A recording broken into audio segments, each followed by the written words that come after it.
guys, it's Angelo, and today we're having a look at the Shadow Priest's rotation in battle for Azeroth. With a new expansion comes a new way to play your class and spec most of the time, and this is most certainly true for the Shadow Priest. From more tools to achieve high AoE damage, to a rotation which focuses more on direct damage application rather than damage over time, we definitely have a lot to cover. In this guide, we'll go over the Shadow Priest's current and most effective DPS rotation and spell priorities, as well as some interesting gameplay, or rather gameplay changing tips and tricks to have you guys topping the meters in no time, and of course to help you improve. Please keep in mind that nobody is born an expert and every player does things slightly different from one another, which of course makes us all unique, but also entails that you will perhaps see things here that are new to you or you have not seen done this way before. Now, that being said, and of course without keeping you guys waiting any longer, let's go right ahead and have a look.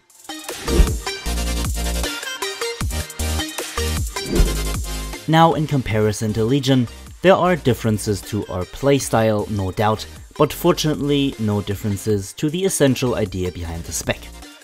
Your goal, just like in Legion, is still to get into Void form as quickly as possible and to do as much damage as you can while inside. However, the focus now shifts slightly in the direction where your Void form is not the only timed window you have to deal damage, but of course one step at a time. In order to get into Void form, you will want to generate Insanity. In a single target situation, you want to dot up your target with Vampiric Touch and then Shadow Word Pain, and then use Mind Blast.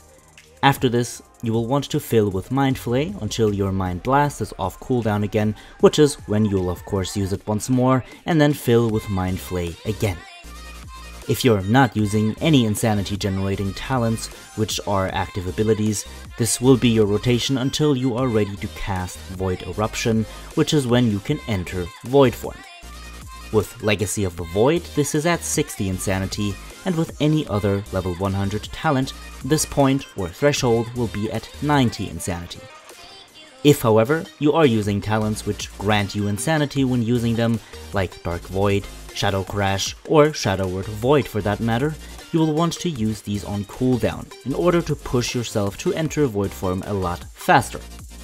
In multi-target situations, you will most likely always be using these talents, but in a single target situation where you may be running talents such as Twist of Fate and Shadow Word Death, you will be limited to Mind Blast and Mind Flay most of the time. Now, your priorities are listed on screen now and are relatively self-explanatory. Follow these priorities in both single target and multi-target scenarios and you will be off perfectly fine.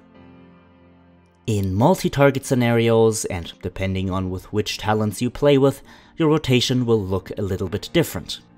Again though, your goal is to get into Void form quickly, but this time however, you should not just spam your Shadow Crash and Dark Void.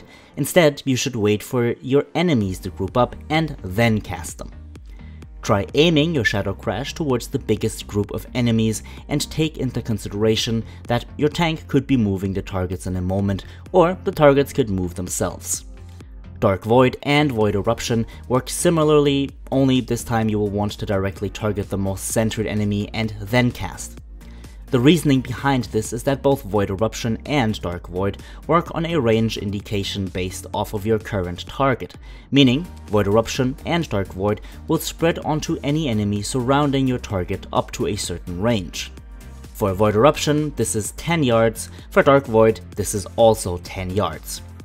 Mindseer will replace your Mind Flay during the time when all other spells are on cooldown once you have 3 or more enemies in front of you. Mindseer generates a little over a third of Mind Flay's insanity per target it hits, meaning that once you're at 3 targets, you will generate exactly 1 more insanity or 1 insanity extra rather than you would with Mind Flay on a single target. Once you hit 4 enemies, you will generate 5 more insanity on top of that, and 5 more for every target you hit per Mindseer tick. So far, so good.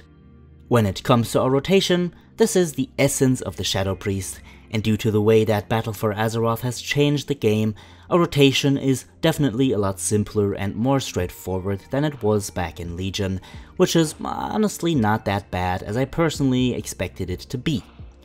The only negative aspect to our current rotation is that through the global cooldown changes and low amounts of haste and critical strike, it does play kind of slow in my opinion, which is something most Shadow Priests, especially when coming over from Legion to Battle for Azeroth, are not used to just yet, but I'm sure that this will be no problem in the future. What do you guys think? Do you like our current rotation and our spell priorities? What would you like to see changed, if even anything? Be sure to let me know in the comments below, or join our Discord, where discussions like these about all priest specs take place on a daily basis, and on top of that, get the chance to enter giveaways, community votes, and much more. If this video was helpful to you, a like would be much appreciated, and if you want to stay updated on my content in the future, feel free to subscribe. Special thanks of course to all of my patrons over at Patreon, and thank you all for watching. Now, have a good one my friends, and I will see you all in the next one.